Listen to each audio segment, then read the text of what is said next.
ठट्टो मां जीएम जोखियो जी रिपोर्ट मूजिब गोठ डगार पालारी, गोठ इस्माइल जामरी, गोठ गुलशेर जामरी, गोठ सैफल पालारी, गोठ उस्मान लाखो, गोठ हाजी अब्दुल्ला बुकक, गोठ यार मोहम्मद बुकक ऐं ॿियनि ॻोठनि जे रहवासियुनि पारां ठट्टो झंपीर लिंक रोड ते मोहम्मद खान शेख, मीह जमा जामरी, मीर मोहम्मद,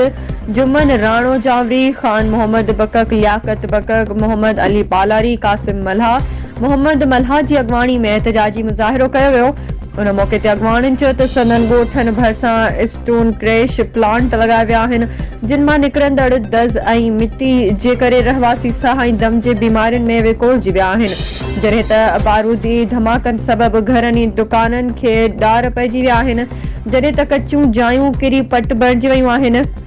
हिन घुर कई त क्रेशन प्लांटनि खे ॻोठनि खां परे करे संदन थियल नुक़सान जो अज़ालो कयो वञे।